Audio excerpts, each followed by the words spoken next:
Hello बेटो, कैसे हैं आप लोग? बढ़िया। तो बेटा मैं फिर आपके सामने आज मौजूद हूँ और आज मैं आपके लिए एक और भी बेहतरीन मैथ्स का क्लास मैं आपके ला रहा हूँ बेटा। और इस क्लास को बेटा हम लोग एकदम समय बांध दिया जाएगा, एकदम मजा लेके पढ़ा जाएगा बेटा इसको, ताकि एक एक जो पॉइंट है आपके जहन में है वो हर जगह एकदम आपके सांसों में बेटा आपके दिल में जाके बैठ जाए। ठीक है, और आप किसी और के ख्याल अपने मन में नहीं ला सकें। ठीक है बेटा, तो हमने जब ऐसे ही पढ़ना है जिससे केवल यही आपके सांसों में और यही आपके दिल में दोनों जगह महसूस हो। ठीक है, तो मजाक से थोड़ा हटके हम लोग वापस चलते हैं बेटा अपने टॉपिक पे। बेटा आज का जो हमारा टॉपिक है वो है क्लास 11th के मैथमेटिक्स का एक चैप्टर है जिसका नाम है सेट। ठीक है बेटा, बहुत शुरुआत में ही है, एक स्टार्टिंग ही क्लास 11th की हम लोग सेट से ही करते हैं। तो इससे पहले बेटा मैंने सेट का एक पार्ट लॉन्च तो कर चुके हैं। यहाँ पे आप देख सकते हो उस पार्ट में हमने set, subset, power set, super set के बारे में कुछ चर्चा करी थी। और बेटा इसका जो सेकेंड पार्ट मैं ला रहा हूँ आज वो आपके सामने है, वो है वेन डायग्राम का बेटा। ठीक है, वेन डायग्राम क्या है कि जैसे कि इसमें जितने भी डायग्रामेटिक यानी कि डायग्राम से जब रिप्रेजेंट कर सकते हैं हम लोग तो उसे ही वेन डायग्राम बोलते हैं। और उससे रिलेटेड जो भी क्वेश्चंस हैं, कुछ डिमॉर्गन्स रूल हैं, कुछ और भी बहुत सारे कॉन्सेप्ट्स हैं यूनियन और इंटरसेक्शन से रिलेटेड, जिसको बेटा आज हम लोग यहाँ पे देखेंगे। ठीक है बेटा, तो ये था हम लोग का बेटा इस टॉपिक का पूरा समराइजेशन। और अब हम वीडियो को शुरू करते हैं बेटा। ठीक है, चलिए चलते हैं। तो बेटा सबसे पहला टॉपिक हमारा है वेन डायग्राम। वेन डायग्राम, आखिर ये वेन डायग्राम है क्या? तो वेन एक साइंटिस्ट थे जिनका नाम था, पूरा नाम था जॉन वेन, जिन्होंने लगभग बेटा 17th सेंचुरी में, ठीक है, लगभग 17th सेंचुरी में उन्होंने मैथमेटिक्स के कैलकुलेशंस को, मतलब कि सेट्स के कैलकुलेशंस को, जैसे सेट होते थे roster form, set builder form, यानी कई सारे सेट्स के कैलकुलेशंस को आसान करने के लिए बेटा, ठीक है, इसको इजी विथ हैंडल्स करने के लिए उसको पिक्टोग्राफिक तरीके से रिप्रेजेंट करना सिखाया था उन्होंने एक कॉन्सेप्ट दिया था इससे रिलेटेड, जिससे सेट्स से रिलेटेड जो भी पिक्टोग्राफिक क्वेश्चंस हो सकते थे, चाहे अगर न्यूमेरिकल क्वेश्चंस हैं तो उसको हम पिक्टोग्राफिक में कन्वर्ट करके और फिर उसको इजी तरीके से सॉल्व कर सकते थे। तो बेटा ये जो दिया गया था वेन के द्वारा दिया गया था, जॉन वेन के द्वारा दिया गया था। ठीक है, अब इसमें जो कॉन्सेप्ट आता है वो मेन है कि बेटा कि जॉन वेन से पहले कुछ और भी मैथमेटिशियन थे जिन्होंने इसमें बहुत ही अहम रोल अदा किया है। वो कौन कौन से हैं? तो एक है यूलर। यूलर आप लोग नाम सुने होंगे, यूलर्स के भी कॉन्सेप्ट्स आते हैं मैथमेटिक्स में। एक थे यूलर और एक और थे वीज। ठीक है बेटा, एक यूलर और एक वीज, इन्होंने जॉन वेन से पहले भी इस कॉन्सेप्ट्स को दे चुके थे, लेकिन उन्होंने बिल्कुल क्लियरली इसको ऐसे नहीं बताया था पूरे सोसाइटीज में या कहीं एक स्पेशल प्लेटफॉर्म के ऊपर, ताकि ये समझा जा सके कि हाँ इसका उपयोग हम लोग डे टू डे लाइफ में प्रयोग कर सकते हैं। लेकिन बेटा जब जॉन वेन ने इस कॉन्सेप्ट्स को एप्लीकेबल कराया, यानी कि जब इन्होंने आए, इन्होंने कुछ ऐसा तरीका लगाया, कुछ ऐसा कैलकुलेशन, एक ऐसा मेथड लगाया जिससे वो हर जगह सब कोई क्या कर सके, उसका एप्लीकेबल यानी कि एप्लीकेबिलिटी का प्रयोग उसका कर सके, और अपने दिन प्रतिदिन के बेटा जो वर्क है, जो मैथमेटिकल रीजनिंग है, उसको थोड़ा सा उसकी प्रेशर क्या कर सकता है, घटा सके। तो ये था बेटा जो इंट्रोडक्शन था हमारा वेन डायग्राम का। वेन डायग्राम को कैसे कैसे बनाया गया, कैसे कैसे लाया गया, तो इसमें कुछ और भी साइंटिस्ट थे जिनको मैंने अभी मेंशन करा। ठीक है बेटा, इसको पिक मैथ भी कहते हैं क्योंकि इसको पिक्चर से रिप्रेजेंट करते हैं। और वेन डायग्राम को रिप्रेजेंट करने का बेटा तरीका क्या है? वेन डायग्राम को हम ऐसे रिप्रेजेंट करते हैं, एक रेक्टेंगुलर ब्रैकेट होता है, उस ब्रैकेट में बेटा इसको यूनिवर्सल कहते हैं। ठीक है, जो रेक्टेंगुलर ब्रैकेट होता है उसको यूनिवर्सल कहते हैं। और वेन डायग्राम को सर्कल से दिखाया जाता है बेटा। ठीक है, सर्कल से दिखाया जाता है, दो या दो से अधिक, यानी कि दो तीन सर्कल्स का प्रयोग करके, और हम इसको रिप्रेजेंट करते हैं जैसे कि कोई भी सेट या कोई भी डेटा। ठीक है बेटा, सबसे इंपॉर्टेंट चीज डेटा रिप्रेजेंटेशन, यानी किसी भी डेटा को रिप्रेजेंट करके उसकी एग्जैक्ट वैल्यू या उसके अप्रोक्सीमेटेड वैल्यू जो किसकी एक्यूरेसी बहुत हाई हो, वहां तक की वैल्यू बेटा हम ऑब्टेन कर सकते हैं वेन डायग्राम्स का प्रयोग करके। मैंने यहाँ पे मेंशन किया बेटा कि वेन डायग्राम में यूलर ने, जो कि एक स्विस मैथमेटिशियन थे, और क्रिश्चियन वीज, वो भी एक स्विस मैथमेटिशियन थे, आई थिंक सो दैट। तो दोनों ने मिलकर बेटा कॉन्सेप्ट दिया था, ठीक है, उन्होंने एक कॉन्सेप्ट दिया था। और वेन, जो कि एक ब्रिटिश साइंटिस्ट जॉन वेन, उन्होंने मैथमेटिशियन, उन्होंने प्रैक्टिस किया था। इसका मतलब किसका उपयोग बना दिया था कि सब कोई इसका प्रयोग कर सके बिना कोई जिग टेंशन के। तो बेटा इसी को पिक मैथ कहते हैं, और यही पूरी कहानी है इसकी, जिसमें ये चीजें आपकी मेंशंस हैं। और इसी तरह बेटा वेन डायग्राम्स की स्टार्टिंग होती है, ठीक है। तो ये यूनिवर्सल सेट होता है बेटा, जिसमें यूनिवर्सल का मतलब सब कुछ, यानी कि पूरे, मतलब जितने भी नंबर्स ग्रुप होते हैं जो नहीं होते हैं, real, integer, sets, elements, compound, complex, सब के सब बेटा किस में आते हैं, यूनिवर्सल सेट्स के आते हैं, यूनिवर्सल नंबर्स के अंदर आते हैं। और इसमें जो हमारे सर्किल्स, वो एक सेट को रिप्रेजेंट करते हैं बेटा, ठीक है। किसको रिप्रेजेंट करते हैं, सेट्स को रिप्रेजेंट करते हैं। तो जो ए सर्किल है वो सेट ए के एलिमेंट को रिप्रेजेंट करता है, जो सेट बी है वो बी को एलिमेंट को रिप्रेजेंट करता है, सी है सेट सी के एलिमेंट को रिप्रेजेंट करता है। तो ये तीनों सेपरेटली अपने अपने एलिमेंट्स को रिप्रेजेंट करते हैं।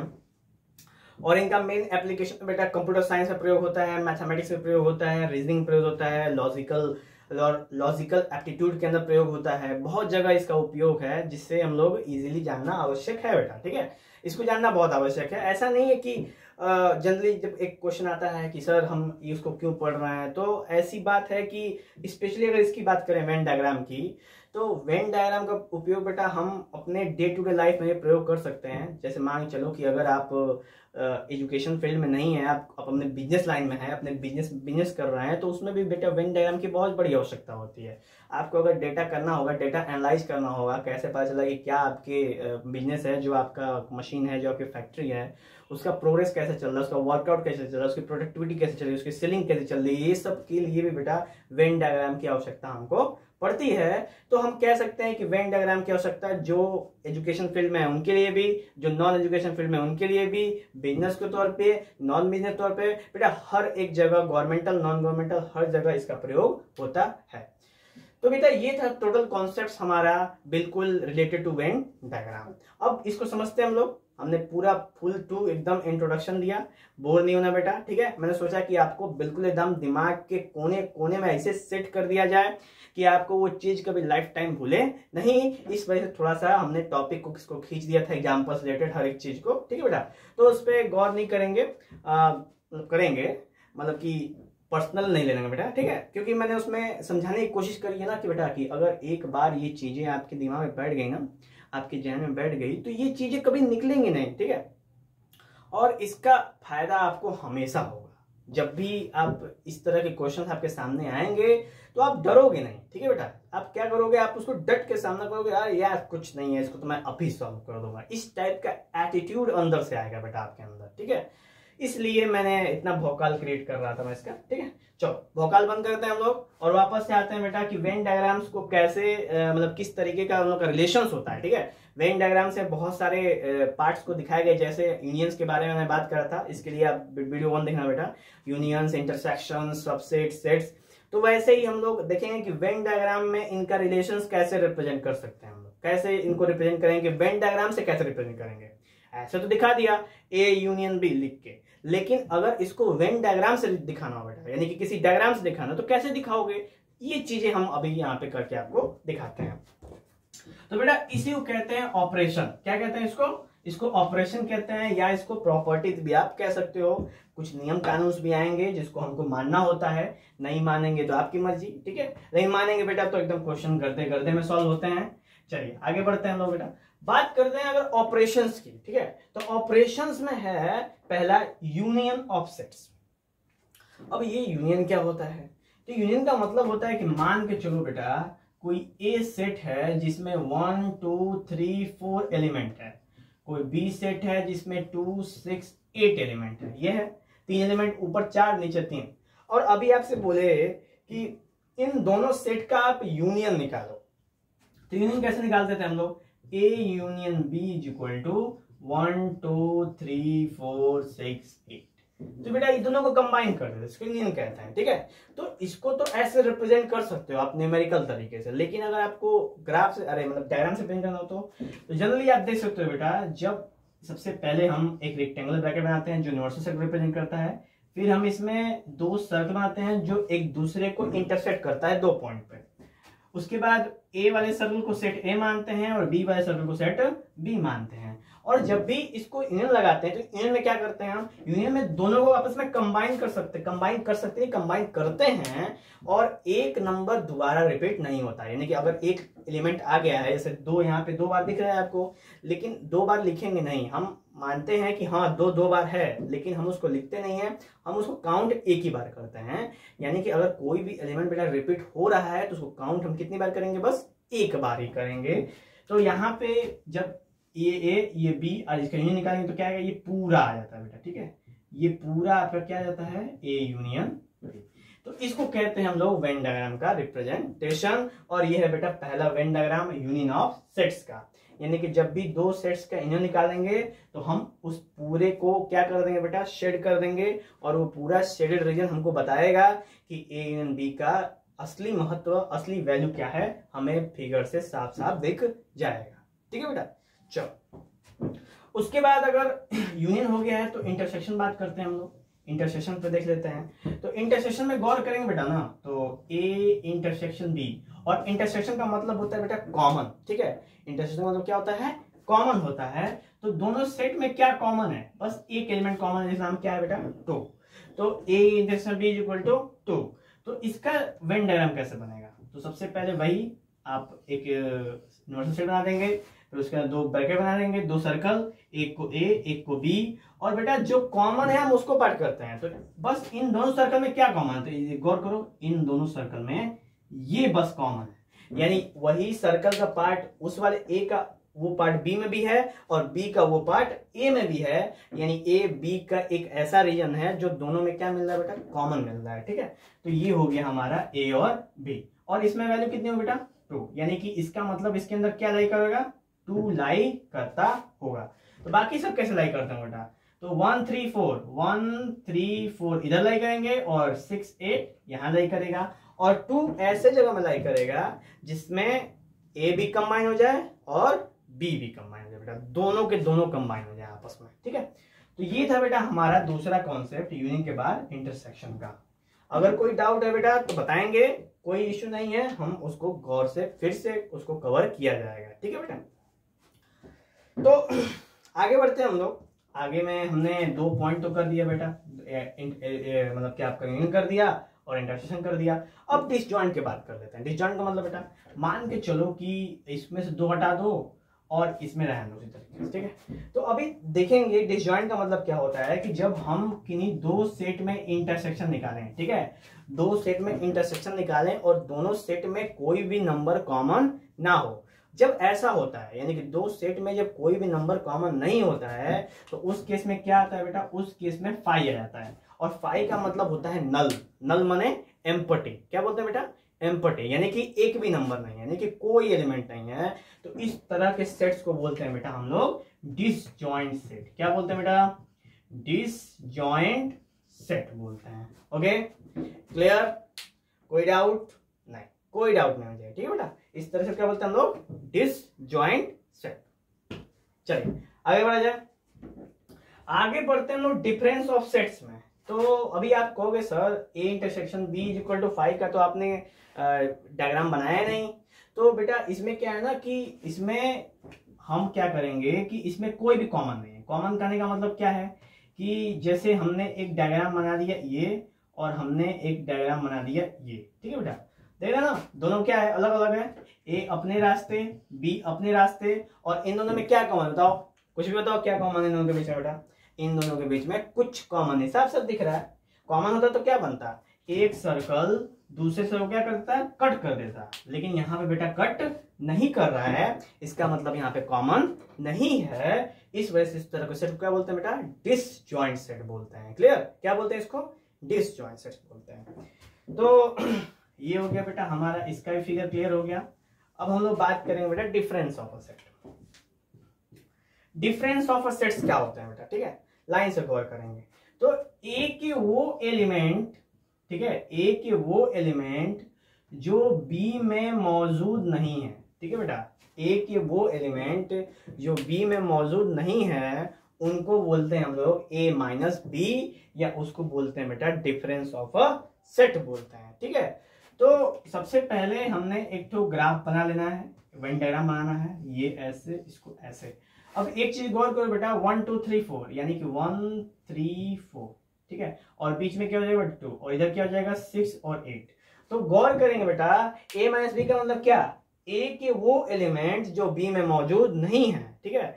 तो ए के 1 3 4 बी में मौजूद नहीं है, 2 मौजूद है बेटा, बी में 2 मौजूद है लेकिन 1 3 4 नहीं है। तो जो मौजूद नहीं है, जो बचे हुए हैं, उसी को क्या मानेंगे बेटा हम लोग, उसी को मानेंगे हम लोग ए माइनस बी। क्या मानेंगे, ए माइनस बी। तो गौर करेंगे हमेशा, ए के वो एलिमेंट जो बी में नहीं है, ठीक है, ए के वो एलिमेंट जो बी में नहीं है उसको बोलते हैं हम लोग डिफरेंस ऑफ अ सेट बोलते हैं, ठीक है। तो हमेशा पहले वाले को कवर करते हैं बेटा, पहले वाले के वो एलिमेंट जो दूसरे वाले में मौजूद नहीं है वही हमारे डिफरेंस ऑफ अ सेट्स में वेन में आते हैं, ओके।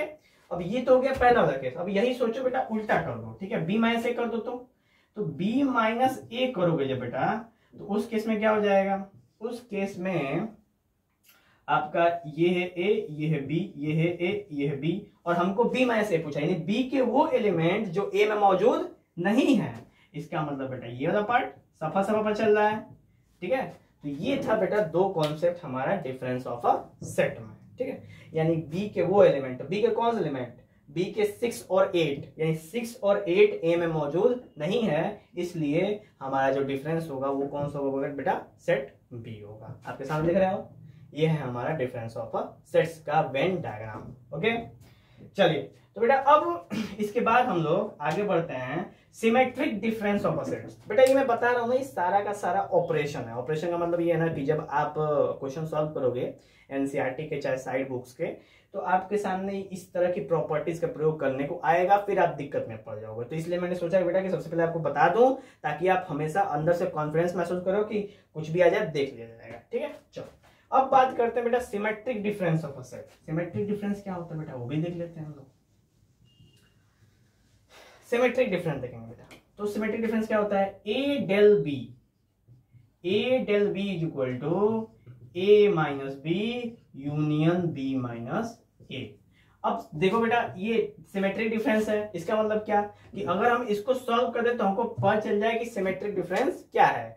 तो जब हमने a माइनस बी किया तो कितना आ रहा था बेटा, 2 आ रहा था, b माइनस ए किया तो कितना आ रहा, नहीं, जब a माइनस बी किया यानी a के वो एलिमेंट जो b में मौजूद नहीं है तो वो क्या थे, 1 3 4 थे, यही थे ना, 1 3 4 क्या है, b में मौजूद नहीं है, ठीक है। अब वैसे यूनियन कर देंगे b के वो एलिमेंट जो a में मौजूद नहीं, यानी कि बचे क्या बेटा 6 और 8, और जब इसके यूनियन करेंगे तो बचेगा 1 3 4 और 6 और 8, और इसी को कहते हैं बेटा हम लोग symmetric difference of a set कहते हैं, ठीक है।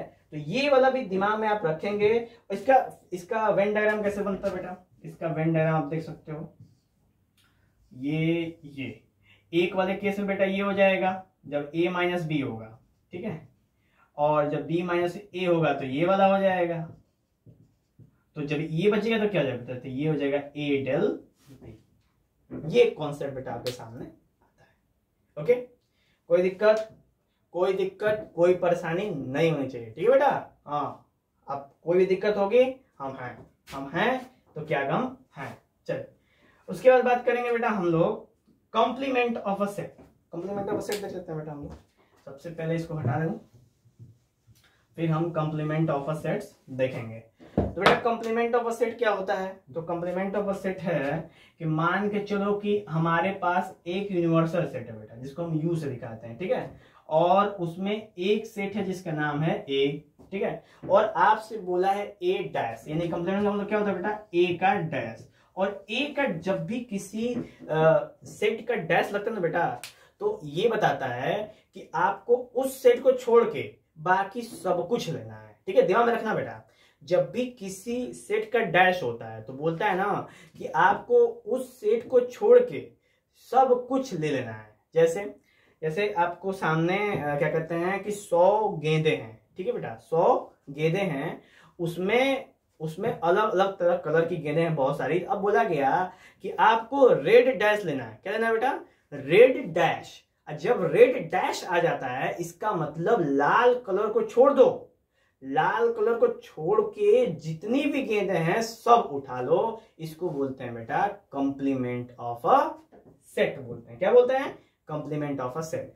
तो गौर करो कि ए का एलिमेंट कितना है? 1 2 3 4 है ना। तो 1 2 3 4 को छोड़ दो और बचा जो भी सब ले लो। तो बचा क्या बेटा? तो बचा है यूनिवर्सल सेट, और इसमें से 1 2 3 4 क्या कर देंगे? हम हटा देंगे। तो क्या बचेगा हमारा? तो हमारा जो नया फिगर आएगा बेटा वो ये आएगा। आएगा कि नहीं आएगा बेटा? बताओ, जोर से बोलो। यही होगा ना? यही होगा।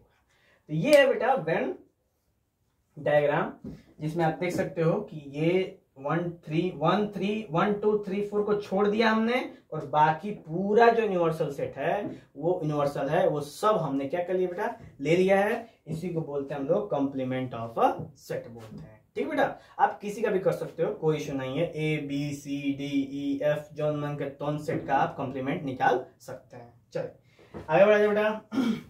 तो आगे बढ़ेंगे हम लोग तो देखेंगे बाबू कि आता है हमारे सामने लॉज ऑफ सेट्स। तो अभी हम लोगों ने ऑपरेशन किया बेटा सेट्स के, यानी सेट्स में कैसे ऑपरेशन किए जाएंगे वो हमने किया।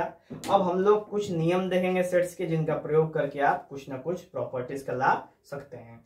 तो पहले वाले को बोलते हैं बेटा इंडिपोटेंट। ये प्रॉपर्टी का नाम है, ठीक है, ये प्रॉपर्टी के नाम है। जैसे idempotent property, identity, commutative, associative, distributive, ये सब प्रॉपर्टीज के नेम है बेटा। ठीक है, तो हम बस इसमें सेट्स की प्रॉपर्टी या सेट्स के रूल्स लॉज को यहाँ पे जानने की कोशिश करेंगे। चलिए, पहली प्रॉपर्टी है कि अगर हम ए यूनियन ए करें, तो करो ए यूनियन बेटा, तो ए का ए में करोगे तो कितना आएगा? वही आएगा।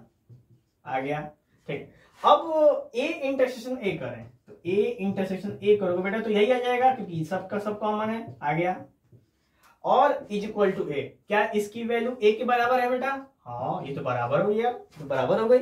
इसका मतलब कि इंडिपोटेंट प्रॉपर्टी यानी जो इंडिपोटेंट लॉ है वो किसी भी सेट के लिए एकदम क्या है? एप्लीकेबल है।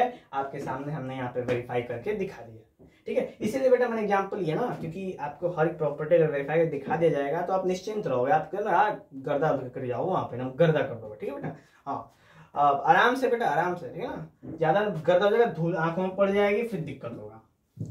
तो हिसाब किताब से तो पहली प्रॉपर्टी बेटा इंडिपोटेंट की क्लियर हो गई। अब हम लोग बात करेंगे बेटा दूसरी प्रॉपर्टी। दूसरी प्रॉपर्टी क्या है? Identity property. इसमें क्या है? A union phi is equal to A, यानी कि अगर हम ए सेट का यानी ए सेट के संग फाई का यूनियन करूं, फाई का मतलब क्या होता है? Null set. तो अगर आप 1 मतलब कि अगर आप 1 अब प्लस 0 करोगे तो कितना आएगा? 1। 100 प्लस 0 करोगे तो कितना आएगा? 100।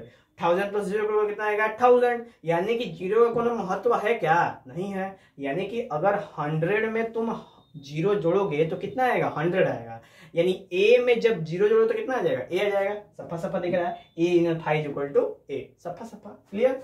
तो कोई दिक्कत नहीं बेटा, A union phi is equal to A itself, ये प्रॉपर्टी है। वही सेम ए इंटरसेक्शन यूनिवर्सल, यानी कि हमको ए इंटरसेक्शन करना है यूनिवर्सल का, तो हमको क्या मिलेगा बेटा? ए। कहने का मतलब क्या है कि ये क्या है बेटा? यूनिवर्सल सेट है यू, और इसमें ये क्या है? ए एक सेट है, और हमको यू से ए का क्या निकालना बेटा? इंटरसेक्शन निकालना है। तो u का a में क्या कॉमन होगा? तो u का a में क्या कॉमन होगा? वो जितना a वाला पार्ट होगा कॉमन होगा बेटा। ठीक है, जैसे a की वैल्यू कितनी है? 1 2 3 4, और यूनिवर्सल सेट में कितना आएगा? जितने भी तरह के नंबर है सारे के सारे।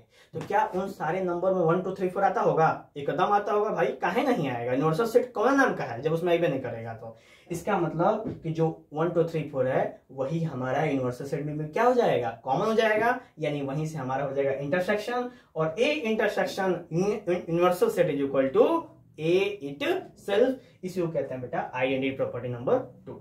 तो बेटा आइडेंटिटी प्रॉपर्टी में हमारे पास दो प्रॉपर्टी थी, दोनों हमने प्रूव कर दी। मुझे उम्मीद है बेटा कि आपको ये जरूर समझ में आएगी, एकदम गारंटी। बेटा अब ये नहीं आएगी तो किसी और के फिर में नहीं पढ़ना, ठीक है। ये बहुत इंपॉर्टेंट चीज है बेटा, ठीक है। हाँ, अभी बहुत वक्त है आपके जीवन में उस चीजों के लिए, ठीक है। उन चीजों के लिए भी समय निकालो, कोई दिक्कत नहीं है, लेकिन पढ़ाई भी करो, ठीक है बेटा। क्योंकि पेरेंट्स खर्च करते हैं, पेरेंट्स क्या कर सकते हैं, खर्च कर सकते हैं आपके ऊपर। आप जो डिमांड करोगे उसको पूरा कर सकते हैं। लेकिन पेरेंट्स की क्या होती है बेटा, एक ही डिमांड होती है। क्या पेरेंट्स की डिमांड होती है कि मेरा लड़का पढ़ लिख के IAS वाईएस बन जाएगा, और वही बच्चे नहीं कर रहे हैं यार। लगा मोबाइल में ना चटिया चटिया के दिन रात चैट चैट चैट चैट करके आए हेते हेते सलमान खान और ये ऋतिक रोशन ने बाल बढ़ा के सब अब मार एकदम लिपस्टिक होटलाई लगा के पहुंच जा रहे हैं, सब टिकटॉक स्टार बन गए हैं सब। वैसे तो बैन हो गया है, लेकिन बेटा स्टार बन गए हैं सब। इंस्टाग्राम तो चल ही रहा है ना, इंस्टाग्राम के स्टार बन गए हैं सब। बताओ अब क्या, कैसे भाई बेटा, भविष्य आपके हाथ में है। अब जब निकल जाएगी ना तो फिर कहिए जा कि चल गया, ठीक है। तो ये लिए ध्यान दो, ध्यान बहुत ज्यादा जरूरी है बेटा, ठीक है। स्पेशली बोल रहा हूँ आप लोगों को, ध्यान नहीं देंगे क्योंकि बेटा जिस क्लास में आप है ना 11th में, वो क्लास इटसेल्फ ही अनस्टेबल क्लास मानी जाती है। दो क्लास बेटा अनस्टेबल है पूरे एकेडमिक्स में, एक है क्लास 9th और एक है क्लास 11th। 9 में 8 के बाद जब 9 में जाते हो सडन सिलेबस चेंज हो जाती है। ओहो इतना हो गया, अब क्या करा जाएगा। ठीक है, धीरे धीरे धीरे धीरे पूरा 9 बीत जाता है, तब 10 में क्या आता है, चलो पढ़ों के बाद, तो पढ़े के तब 2-4 अच्छा पढ़ के तो पता चला कि एग्जाम आ गया, तो एग्जाम क्वालिफाई करे तो अभी जही भी 9-10 का टेंशन दूरे हुआ था कि तो 11 आ गया। अब 11 में क्या है कि पहले 10 में हेती 3 किताब होती थी, अब अकेले इतना मोट फिजिक्स में किताब हुआ है। बताओ, मैथ में किताब यह हो गया 2 गो मोटे मोटे, आर डी शर्मा आर्य सवाल फलान जितना भी तो रखे हैं सब। अब एक और टेंशन बढ़ गया, तो पूरा अनस्टेबल हो गया। और ख्याली पुलाव तो ऐसे पकाएंगे सब, मतलब 11 में आप लोग पकाते जरूर होंगे, हमको पता है, ठीक है। एकदम 4 घंटा तो खाली सोना है और 16 घंटा खाली पढ़ना है बस। बताओ तो हुआ था कि पढ़े तो 1 घंटा ना, हाँ 16 घंटा सुतियों से वो एकदम क्लियर हो, ठीक है। सोएंगे सब 16 घंटा, बचा कुचा घंटा खाने में नहाने में, हाँ 1 नंबर 2 नंबर, हाँ समझ गए पता है हमको, ठीक है। और उसके बाद बच गया तो इंस्टाग्राम, व्हाट्सएप, फेसबुक, ये कुल तो चल रहा हो बेटे। जिंदगी नरक हो गई बेटा, डांवा हो गई बाटे, ठीक है। तो तनी से पढ़ लिया जा 11 में बढ़ जा, पढ़ लिया जाए एकदम अंदर से, एकदम पावर लिया हो जाए एकदम पढ़े वाला, ठीक है। हाँ समय निकाल जा, जाके तनी देख के चलिए हो जा, ठीक है, ताकि तनी से अंदर से मन हरियाईल रहे, ठीक है। हरियर मन रहे, ठीक है, क्योंकि जरूरी है। मन नहीं हरा रहेगा तो कैसे पढ़ाई होगा, ठीक है। तो उसके लिए अभी मत कि चले ना तो पूरा कनेक्ट खेतवे हमरे है अभी ना, खेतवा मत जाओ, बस दूर से नजारा लो और बस मन खुश अपने काम पे जाओ, फिर नजारा लो मन खुश जाओ अपने काम का। बेटा एकदम सब मोह माया है, वो मोह माया दोनों है। मोह है अब माया जाएगा, ठीक है बेटा, यानी पैसा लगता है उसमें, इतना आसान नहीं है, ठीक है। खर्च करोगे हाथ खराब हो जाएगा तुम लोगों का। इसलिए सबसे पहले पढ़ लिख लो, पढ़ लिख के IAS वाईएस DM कलेक्टर कुल बन जाओ, और उसके बाद मार पैसा उड़ाना, कोई दिक्कत नहीं है। मार खलियान का खेत बिगहा जमीन एकड़ सेकड़ सब खरीद लेना है क्या में, ठीक है। समझ आया बेटा। तो पढ़ाई बहुत आवश्यक है बाबू, बहुत आवश्यक है, ठीक है। ध्यान दियो ये बात को। चलो हम लोग बात करेंगे, वापस आ जाते हैं हम अपने टॉपिक पे। अब कहेंगे ढेर भटक जाएंगे तो दिक्कत हो जाएगी, ठीक है। बह जाते हैं बेटा भावना, चलो कोई नहीं, बहेंगे नहीं, बहवा दिया जाएगा बेटा, बहवा दिया जाएगा सबको, हाँ सबको बहवा दिया जाएगा। चलो तो बेटा हमने यहाँ पे इंडिपेंडेंट क्लियर कर दिया, हमने यहाँ पे आइडेंटिटी क्लियर कर दी, 2 चीजें तो क्लियर कर दी। अब क्या बचा है, कम्यूटेटिव बचा है, उसको भी क्लियर कर लेते हैं। क्या दिक्कत है, हमने कौन सा जा रहा है अपने घर से, हमने तो पढ़ना है, ठीक है। हाँ पढ़ लिख के एकदम चीड़ फाड़ कर दो, एकदम गर्दा कर दो। तो कम्यूटेटिव देखिए बेटा, कम्यूटेटिव क्या है, तो कम्यूटेटिव में बोलता है ए एंड बी की वैल्यू बी ने ए के बराबर होगी, एकदम होगी, प्रूव कर दो। जब भी कोई बेटा कुछ बोलेगा प्रूव कर दो एकदम तुरंत। हाँ देखो कैसे, ए एंड बी कितना होगा बेटा, 1 2 3 4 6 8 आ गया। बी यूनियन ए कितना होगा बेटा 1 2 3 4 6 8 आ गया। क्या ये दोनों इक्वल है इक्वल? अरे हाँ बोला जाए, हाँ इक्वल है वो, ठीक है। तो इक्वल है, इसका मतलब ये पहली प्रॉपर्टी क्या होगी बेटा कॉम्यूटेटिव। कौन सा नहीं। ऐसे ही बेटा इंटरसेक्शन में ए इंटरसेक्शन बी कितना होगा 2, बी इंटरसेक्शन ए कितना होगा 2। लो ए में दोनों सेम हो गया तो बी भी कॉम्यूटेटिव, यानी कि किसी भी सेट का इंटरसेक्शन और उन दोनों सेट्स का यूनियन, दोनों के दोनों की वैल्यू क्या होगी बेटा, दोनों के दोनों आपस में कम्यूटेटिव होंगे, उन्हें कोई रोक नहीं सकता उनके रिवर्सिबल से, ठीक है। चलिए आगे बढ़ते हैं बेटा, अब एसोसिएटिव की बात करते हैं। कम्यूटेटिव एसोसिएटिव बेटा सेम, ठीक है, वही है, कुछ अंतर नहीं है। इसको मिटा दो कहीं से, और बेटा एक और सेट लाना पड़ेगा हमको, ठीक है। एक और सेट लिया देते हैं हम लोग, एक और सेट सी ला देते हैं, ठीक है, जिसमें क्या लिख देते हैं बेटा, जिसमें देते हैं 2 7 9, लो लिख दिया बेटा हमने, ठीक है। एक और सेट बना दिया सी। अब ए यूनियन बी करो बेटा, A union B union C, यानी तीनों को यूनियन कर दो तो क्या बनेगा 1 2 3 4 6 7 8 9, लो बन गया। बस फायदे मिस हो गए हैं तो मजा आ जाता है, ठीक है। चलो कोई बात नहीं है, 1 2 3 4 6 7 8 9 बन गया।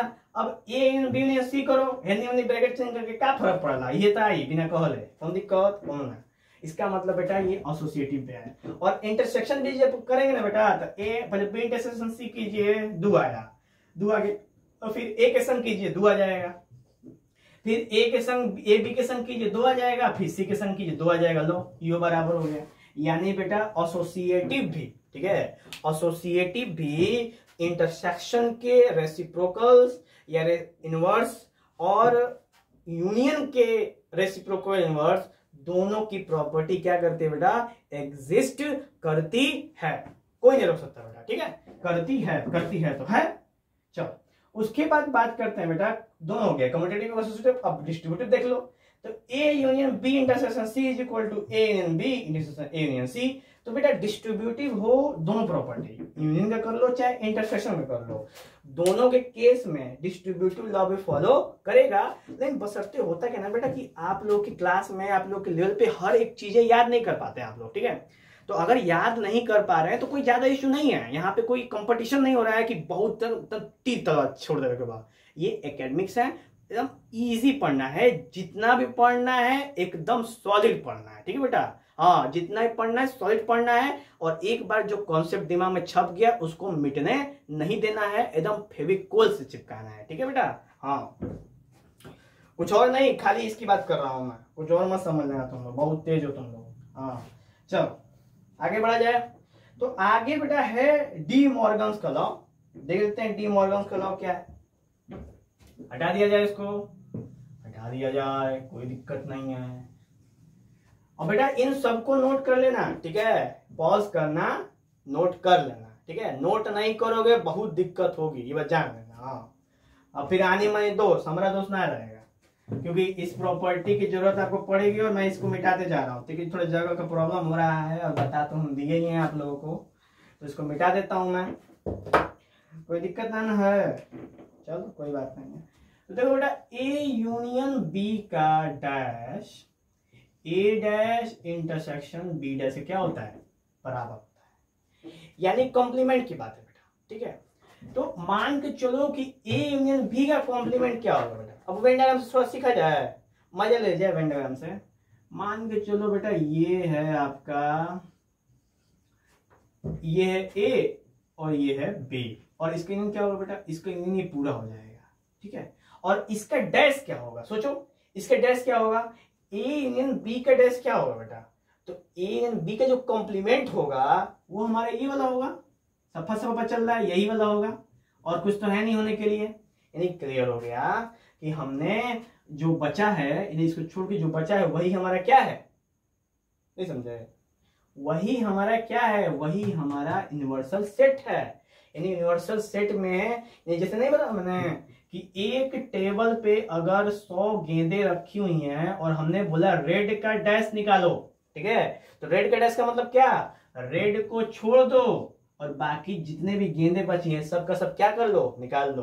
वैसे ही ए एंड बी का डैश निकालो, यानी ए एंड बी को छोड़ दो, अब बाकी जो भी बचा उसको बाहर निकाल दो। ठीक है, ऐसे ही ए डैश, तो ए डैश क्या बनेगा बेटा, देखो ए डैश हो जाएगा आपका, ए डैश का मतलब ये ए है ना, तो ये पूरा हो जाएगा बेटा आपका ए डैश, यही होगा ना ए डैश।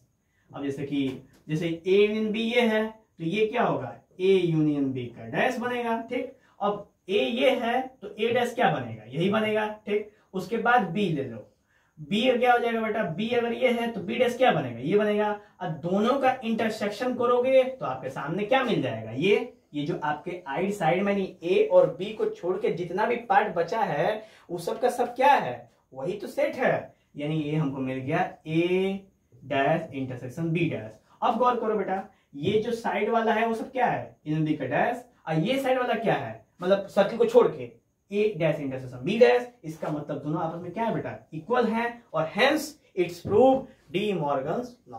तो डी मॉर्गन्स बेटा एक साइंटिस्ट मैथमेटिशियन थे जिन्होंने एक रूल दिया था जो कि आपस में एक लिंकेज बनाता है सेट्स के बीच में। जो रूल्स आपके सामने मैंने यहाँ पे प्रूव करके दिखाया है। ठीक है बेटा, अब अगर थोड़ा सा घालमेल हो गया तो थोड़ा सा इसको मैं सही कर दूं, थोड़ा सा कर देता हूँ, आप लोग कह रहे हो तो कर देता हूँ, मेरे को क्या है करना ही है। ठीक बेटा, देखो ये वाला क्या है, अब ये वाला ए और बी यूनियन है ना, तो हाई वाला क्या होगा, ए यूनियन बी का डैश। ठीक, वैसे ही अगर हाई ए है और हाई बी है, ठीक है, और इनका डैश क्या होगा बेटा, ये होगा ए डैश और ये होगा बी डैश, और दोनों आपस में क्या होंगे, कॉमन ही होंगे, तो दोनों कॉमन क्या होगा, सेम होगा, तो ये निकल गया यहाँ से। तो मतलब ये इस सारा वाला इधर का सारा वाला दोनों आपस में क्या होंगे, इक्वल होंगे बाबू, इक्वल होंगे, बिना कोई निश्चिंत एकदम टेंशन मत लो एकदम में। ठीक है, तो बेटा ये वाली प्रॉपर्टी इक्वल हो गई, तो जब इनकी प्रॉपर्टी इक्वल हो गई तो इंटरसेक्शन की प्रॉपर्टी क्या होती है बेटा, सेम होती है। ठीक है, इंटरसेक्शन की प्रॉपर्टी क्या होती है, सेम होती है जब हम इसकी बात करते हैं तो वेन डायग्राम के ऊपर। तो ऐसे करके बेटा हमारा डी मॉर्गन्स रूल में क्या होता है, क्लियर होता है। क्लियर, समझ में आया, बता देता हूं मैं इसको, मैंने कहा था बेटा इसको नोट कर लेना। ठीक है, क्योंकि जब क्वेश्चन सॉल्व करोगे ना तो फिर आपको दिक्कतों का सामना करना पड़ेगा। अब बेटा हमारे सामने हमने कुछ प्रॉपर्टी लिख ली है, इसको भी नोट कर लेना। ये प्रॉपर्टी है ए माइनस बी को आप ए इंटरसेक्शन बी लिख सकते हो, बी माइनस ए को बी इंटरसेक्शन ए डैश लिख सकते हो, ए माइनस बी को आप लिख सकते हो ए, और ए इंटरसेक्शन बी को लिख सकते हो आप फाइव, ए माइनस बी को लिख सकते हो बी। नहीं, ये सब जो प्रॉपर्टी होता है ना, ये जब आप क्वेश्चन सॉल्व करोगे तो वहां पे बीच बीच में इसकी आवश्यकता पड़ेगी। अब ऐसा नहीं है कि जिन्होंने नहीं याद किया वो क्वेश्चन नहीं सॉल्व कर पाएंगे, ऐसा कौन सा लग रहा है कि घर का विरासत मिला हुआ है। ठीक है बेटा, तो ये बस ऐसे ही मैंने बताया कि ये चीजें इंपॉर्टेंट है, मैंने सोचा आपको दे दूं, आप रख लोगे तो बढ़िया, नहीं रखोगे तो और बढ़िया। ठीक है, क्योंकि थोड़ा सा ब्रेन लगाना पड़ेगा ज्यादा। चलो अब बेटा एक आखिरी जो हमारा अध्याय बचता है वो ये है, देख लेते हैं हम इसको, इसका प्रयोग हमको करना है। ठीक है, n A union B is equal to n A plus n B minus n A intersection B, ये आता है हमारे सामने बेटा। और इस पे और भी दो फॉर्मूले हैं, पर हम सबसे पहले बस इसको कवर करेंगे बेटा। ठीक है, बाकी इन दोनों को तो हम लोग समझ लेंगे कि ए यूनियन बी का मतलब क्या होता है, जब हम दो सेट्स को आपस में क्या करते हैं, जोड़ देते हैं, और ए माइनस बी का ना जब दो सेट्स को आपस में उनके इंडेक्स क्या करते हैं, घटा देते हैं। तो ये प्रॉपर्टी तो इसी से रिलेटेड बेटा, इसी से रिलेटेड है दोनों प्रॉपर्टी। ठीक है, इसलिए इस पर गौर करेंगे, गौर करो। चलो तो मान के चलो आपके सामने दे दिया है कि आपकी क्लास में, ठीक है, एक एग्जाम्पल मैं स्वयं क्रिएट करता हूं, आपके इन योर क्लासरूम मैथ पढ़ने वाले बच्चों की संख्या है 20, ठीक, और साइंस क्या कहते हैं, बायो पढ़ने वाली बच्चों की संख्या है बेटा 15, ठीक, और जो टोटल बच्चे हैं, ठीक है, जो टोटल बच्चे हैं क्लास में वो हैं आपके 55, ठीक है बेटा, टोटल, यानी n A union B is equal to 55। तो आपसे ये सवाल मैं पूछ रहा हूं, पूछता है भारत, ठीक है बेटा, हाँ थोड़ा सा समझ लेना, पूछता है भारत कि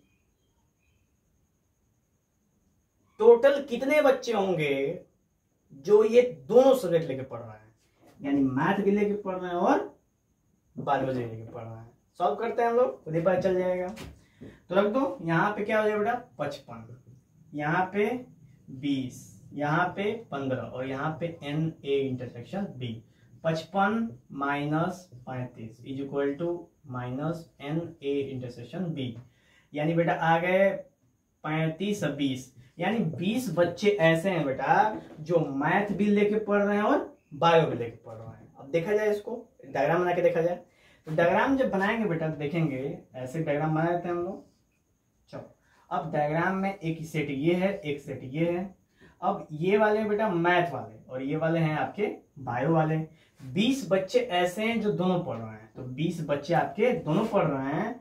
उसके बाद 20 बच्चे ऐसे हैं जो केवल मैथ पढ़ रहे हैं, 15 बच्चे ऐसे हैं जो केवल बायो पढ़ रहे हैं। आगे आपके सामने बेटा क्वेश्चन सॉल्व।